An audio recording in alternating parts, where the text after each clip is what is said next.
चलिए आज का क्लास प्रोबेबिलिटी का क्लास प्रायिकता एग्जाम में हमेशा पूछते रहता है और बच्चों का एक समस्या हो जाता है कि प्रायिकता आखिर बनेगा कैसे। और आसान विधि से जो कंपटीशन एग्जाम में पूछता है उस लेवल से, जो कंपटीशन एग्जाम पूछता है उस लेवल से, और कंपटीशन एग्जाम में जो सवाल पूछता है आज हम लोग उसको हल करेंगे और उस विधि से हल करेंगे जो आसानी से बन जाए।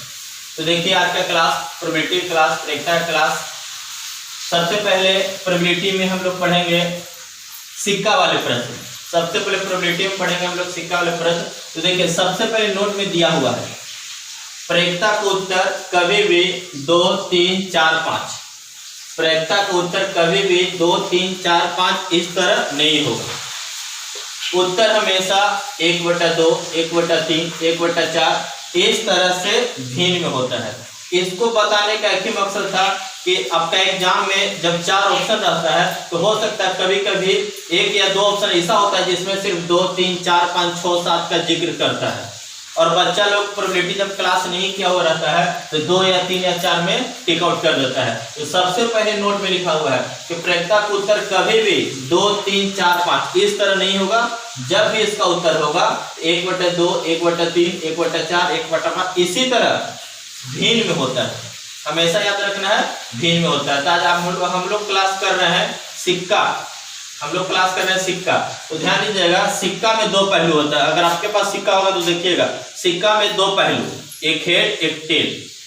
एक हेड एक टेल। सिक्का में 2 पहलू, एक हेड एक टेल। इसलिए सिक्का वाले प्रश्न में आधार 2 रखकर बनाते हैं। इसलिए सिक्का वाले प्रश्न में आधार जो है 2 रखकर बनाते हैं। अब देखिए इसका फॉर्मूला है, यहाँ पे फॉर्मूला आपको दिख रहा होगा। आने की संभावना बाई कुल संभावना, यानी कुल संभावना को हमेशा नीचे लिखेंगे, ऊपर में हमेशा आने की संभावना, यानी कि सूत्र को याद रखना है आने की संभावना बाई कुल संभावना।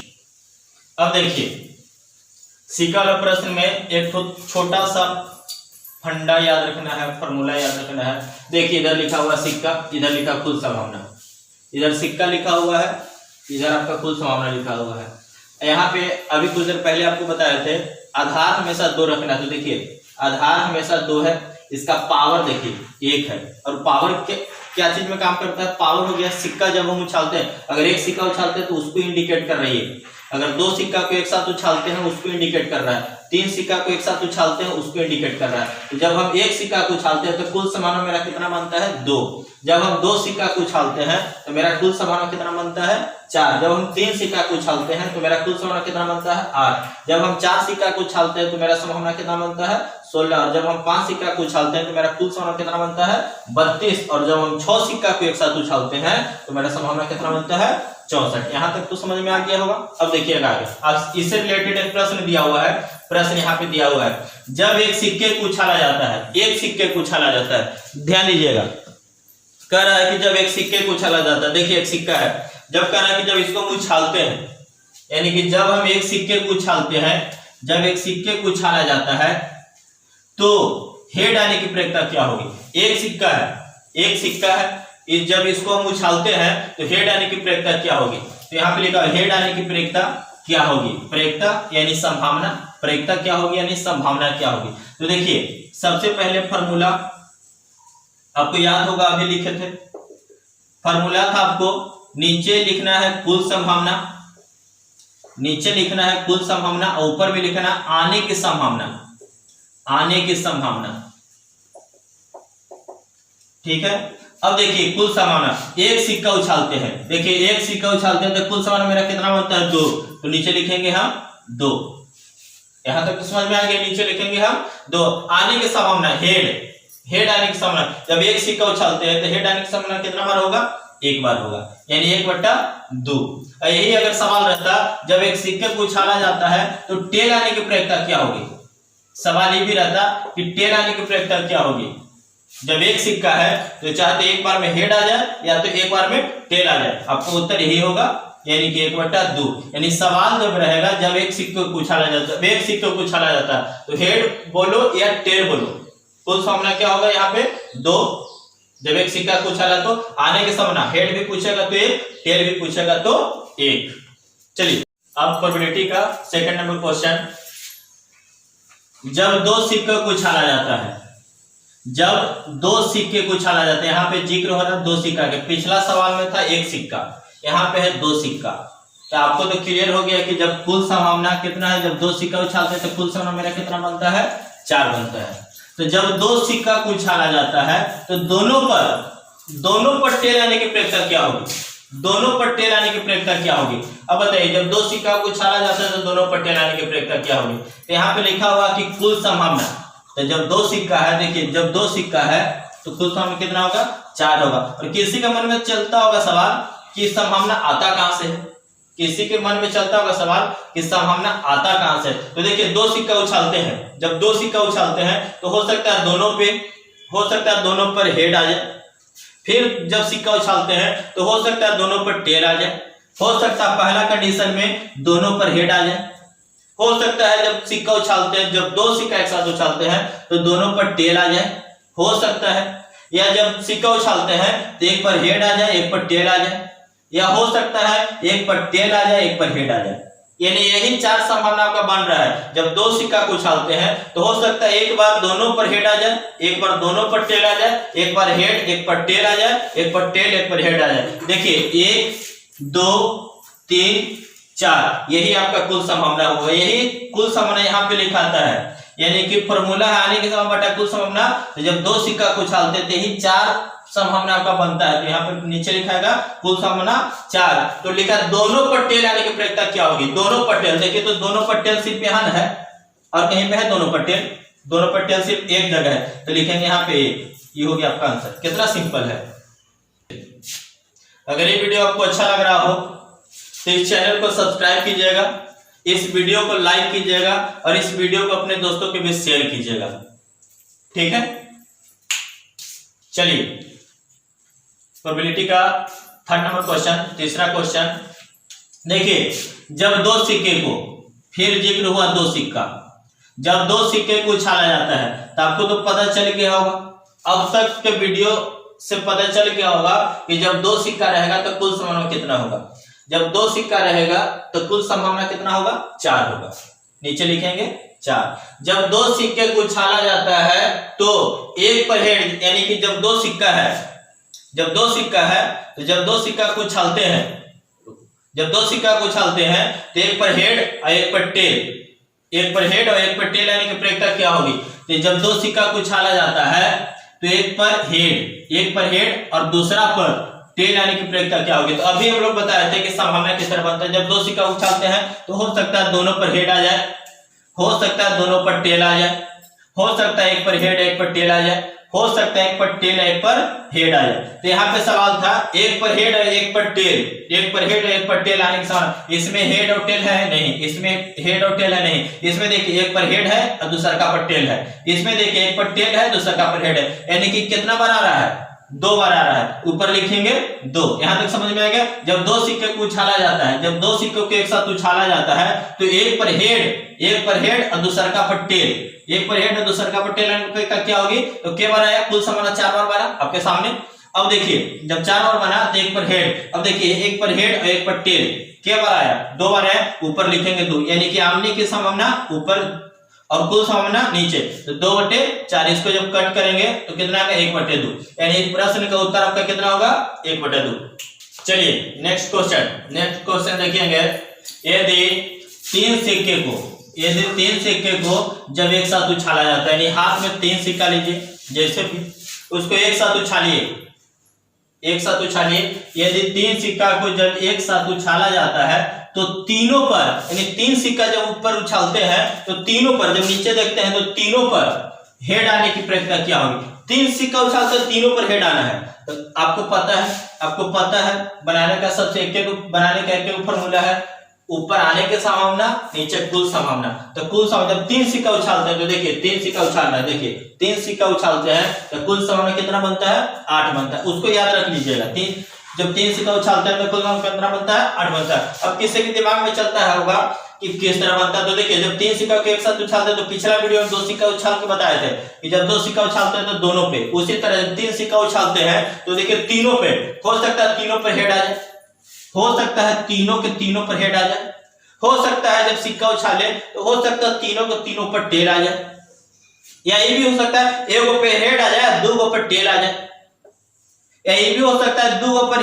हेड आ जाए, एक पर टेल आ जाए, ये भी हो सकता है कि एक पर टेल दो पर हेड आ जाए, ये भी हो सकता है दो पर टेल एक पर हेड आ जाए, ये भी हो सकता है एक पर टेल एक पर हेड एक पर टेल आ जाए, और ये भी हो सकता है एक पर हेड एक पर टेल एक पर हेड आ सकता है। मतलब इससे ज्यादा संभावना नहीं बनेगा, सिक्का उछाल के देख लीजिएगा, इससे ज्यादा संभावना नहीं बनेगा। यानी कि यदि तीन सिक्का को जब एक साथ उछाला जाता है, जब तीन सिक्का तक कुल संभावना कितना बन गया 8, तो तीनों पर हेड आने की प्रवृत्ति क्या होगी? तो आपका सवाल था देखिए तीनों के तीनों पर हेड आने की प्रवृत्ति क्या होगी? तो देखिए तीनों के तीनों पर हेड कहाँ है? इसमें सिर्फ है, और कहीं पे है कि जो तीनों में हेड है, कहीं पे है नहीं, सिर्फ एक जगह पे है 1/8। यही सवाल रहता है कि जब तीन सिक्का को एक साथ उछाला जाता है तो तीनों पर टेल आने की प्रवृत्ति, हेड के जगह पे टेल देता है, हेड के जगह पे टेल देता है, टेल आने की प्रवृत्ति क्या होगी? तो देखिए टेल तीनों सिक्का पे टेल आने की प्रवृत्ति कितना बार है? सिर्फ एक बार। देखिए तो किसी में है जो तीनों में टेल आया है, सिर्फ एक बार आया है, यानी कि हेड हो या टेल हो, अगर तीन सिक्का उछाले तीनों पर हो तो आंसर कितना होगा आपका 1/8। चलिए अगला सवाल देखते हैं। अगला सवाल में देखिए यदि तीन सिक्का को जब एक साथ उछाला जाता है, यहां तक तो एकदम बिल्कुल आपको समझ में आ गया होगा। तीन सिक्का है, कुल संभावना कितना होगा? 8 होगा। कौन कौन संभावना बनेगा? आपका यहां पे लिखा हुआ है, जो पिछला सवाल में हम लोग बनाए। यदि तीन सिक्का को जब एक साथ उछाला जाता है तो कम से कम एक पर, जब तीन सिक्का को उछालते हैं तो कम से कम एक पर हेड आने की प्रवृत्ति क्या होगी? कम से कम एक पर हेड आने की प्रवृत्ति क्या होगी? हेड आने की प्रवृत्ति क्या होगी? हेड आने की प्रवृत्ति क्या होगी? तो देखिएगा इसमें देखिए पहला जो संभावना बना था कि जब तीन सिक्का को एक साथ उछालते हैं तो तीनों के तीनों पर हेड, तो देखिए कम से कम एक बार हेड है कि नहीं है? एक बार हेड है। इसमें देखिए एक बार हेड है नहीं, इसमें एक बार हेड है, कम से कम बोल रहा है कि एक बार होना चाहिए। देखिए इसमें एक बार है, इसमें देखिए एक बार है, इसमें भी एक बार है, इसमें भी देखिए एक बार है, और इसमें भी एक बार है। अब देखिए तो 1 2 3 4 5 6 7, यानी कम से कम एक पर हेड आने की प्रवृत्ति क्या होगी? कितना बार हुआ? 7 बार हुआ। यहां कितना लिखेंगे? 7 लिखेंगे। ये हो गया आपका आंसर। देखिए सवाल में फर्क कहां पे था? फर्क अब यहां पे है, टेल वाले जगह पे। यदि तीन सिक्का को एक साथ उछाला जाता है, जब तीन सिक्का को तो पता चल गया कि कुल संभावना 8 बनेगा, तो कम से कम एक पर टेल आने की संभावना, पिछला सवाल में था आपका हेड आने की संभावना, और इस सवाल में आपको टेल आने की संभावना। देखिए तो संभावना यहाँ पे बना हुआ है, संभावना बना हुआ है। अब देखिए टेल आने की संभावना क्या होगी? टेल कम से कम एक बार, देखिए इसमें तो होगा नहीं, और बाकी सब में एक बार है। देखिए इसमें भी एक बार है, इसमें भी एक बार है, सब में एक बार है, सब में एक बार है। तो टेल आने की प्रवृत्ति क्या होगी? तो एक बार नहीं है, बाकी सब में है। तो टोटल संभावना कितना था? 8 था, एक में नहीं था टेल, बाकी सब में था, यानी 7/8। यानी हेड हो या टेल हो, कम से कम एक बार हो तो कितना होगा? 7/8। इस तरह के प्रश्न को बनाने का सबसे छोटा और सबसे सरल एक फॉर्मूला है। इस वीडियो के लास्ट में उस फॉर्मूला को, उस मेथड को हम लिख देंगे। सवाल को सिर्फ देखना है, वो मेथड को दिमाग में याद रखना है, तुरंत बन जाएगा। यहाँ पे इतना, जैसे ये सवाल मिला तो यहाँ पे मिला रहे थे कि 1 2 3 संभावना लिखने की जरूरत पड़ रहा था, लेकिन उसको याद करने के बाद आपको संभावना लिखने की जरूरत नहीं पड़ेगा। सवाल पढ़िए, डायरेक्ट आंसर लिखिए, सवाल पढ़िए, डायरेक्ट आंसर लिखिए। चलिए अभी कुछ देर पहले बोल रहे थे कि वीडियो के लास्ट में एक फॉर्मूला बताएंगे, एक विधि बताएंगे, जो सवाल को पढ़ेंगे और सिर्फ तुरंत आंसर आएगा। तो देखिए यहाँ पे दिया हुआ है, जब प्रश्न आपका रहे दो सिक्का दोनों बार हेड या टेल, तीन सिक्का उछालते तीनों बार, पूछेगा सवाल कि जब तीन सिक्का को उछालते तो तीनों बार हेड या टेल, जब 4 सिक्का उछालते तो चारों बार हेड या टेल, 5 सिक्का उछालते तो पांचों बार हेड या टेल आने की संभावना क्या होगी? यानी कि फॉर एग्जांपल फिर से सोचेगा, प्रश्न रहेगा जब दो सिक्का को एक साथ उछाला जाता है तो दोनों बार हेड आने की प्रवृत्ति क्या होगी या टेल आने की प्रवृत्ति क्या होगी? आंसर हमेशा क्या होगा? 1 नीचे कुल संभावना तो समझ रहे होंगे। जब दो सिक्का उछाले तो नीचे कितना बनेगा कुल संभावना? 4, जब 3 सिक्का उछालते हैं तो 8, 4 सिक्का उछालते हैं तो 16 और ऊपर हमेशा 1। यानी जब 2 सिक्का उछालते हैं तो दोनों बार हेड या टेल पूछे, जब 3 सिक्का उछालते हैं तो तीनों बार हेड या टेल पूछे, तो हमेशा आंसर क्या होगा 1/, कुल संभावना 2 सिक्का है तो 2 का अलग संभावना होता है, जब 3 सिक्का उछालते हैं उसका अलग संभावना होता है, इसको याद रख लीजिएगा। अब देखिएगा एक और विधि यहाँ पे है, कम से कम एक वाले प्रश्न में, प्रश्न आपको इसके पीछे वाले सवाल दिया हुआ था कि जब 2 सिक्का को उछालते हैं या 3 सिक्का को उछालते हैं या 4 सिक्का को उछालते हैं तो कम से कम एक बार हेड या टेल, जब 2 सिक्का को उछाले या 3 सिक्का को उछाले या 4 सिक्का उछाले या 5 सिक्का उछाले, तो सवाल में रहेगा कि कम से कम एक बार हेड या एक बार टेल आने की प्रक्रिया क्या होगी। तो इस कंडीशन में क्या करते हैं, हमेशा अंश हर से एक कम होता है, अंश जो है हमेशा हर से एक कम होता है। फॉर एग्जांपल देखिएगा, अब रहेगा कि 3 सिक्का को एक साथ उछाले, जब 3 सिक्का को एक साथ उछाले तो नीचे कितना हो जाएगा 8, जब 3 सिक्का को एक साथ उछाले तो कम से कम एक बार हेड या टेल आने की प्रक्रिया क्या होगी, तो अंश हमेशा हर से एक कम होता है। अगर ये 8 है ऊपर 7 होगा, जब अगर 4 सिक्का उछालते तो नीचे 16 तो ऊपर 15 होता, अगर 5 सिक्का उछालते तो नीचे 32 तो ऊपर 31 होता। हम लोग अगला वीडियो को देखते हैं और अगला सवाल को भी देखते हैं। यदि 3 सिक्के को एक साथ उछाला जाता है, दिमाग में तो आपका आ गया होगा कि जब 3 सिक्का उछलेगा तो कुल संभावना कितना बनेगा 8, बिल्कुल सही 8 बनेगा। 3 सिक्का को उछाला जाता है कि इसके पिछला वीडियो में बताया गया था कि जब 1 सिक्का को उछाला जाता है तो कुल संभावना कितना बनता है, जब 2 सिक्का को उछाला जाता है कुल संभावना कितना बनता है। तो यहाँ पे था 3 सिक्का, तो 3 सिक्का में कुल संभावना कितना बनेगा 8 बनेगा। तो 3 सिक्का कौन कौन संभावना बनता है 8, यहाँ पे देख लीजिएगा ध्यान से। हो सकता है जब 3 सिक्का को एक साथ उछालते हैं तो हो सकता है तीनों पर हेड आ जाए, या हो सकता है तीनों पर टेल आ जाए, या ये भी हो सकता है कि 2 पर हेड 1 पर टेल आ जाए। तो इसी तरह टोटल 8 संभावना बनेगा।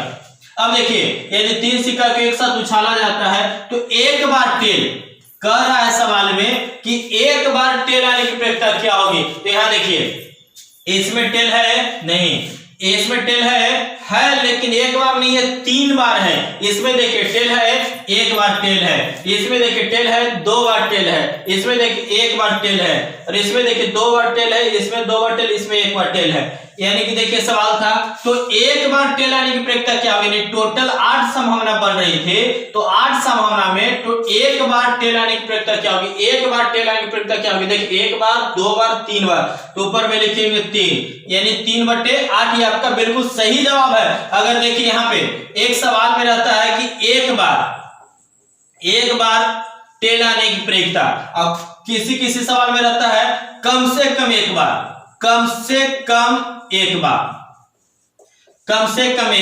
ये दोनों में देखिए फर्क कितना है। एक बार यहाँ लिखा एक बार टेल आने की प्रक्रिया, यहाँ पे लिखा हुआ है कम से कम एक बार। अगर एक बार सिर्फ हो कि एक बार टेल आने की प्रक्रिया क्या होगी, तो देखिए 3/8, इसका आंसर कितना है 3/8। देखिए 1 2 3 बार है, और कम से कम एक बार, यानी कम से कम एक बार होना चाहिए टोटल में। यानी कि जब 3 सिक्का को उछालते हैं तो तीनों में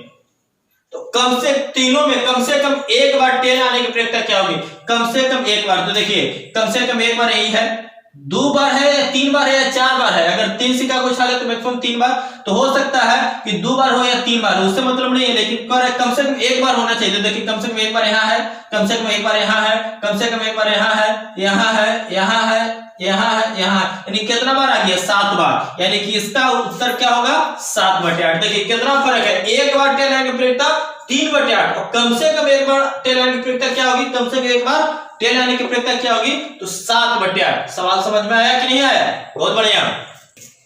अगर ये वीडियो आपको अच्छी लगी हो तो इस चैनल को सब्सक्राइब कीजिएगा, इस वीडियो को लाइक कीजिएगा और अपने दोस्तों के बीच शेयर कीजिएगा।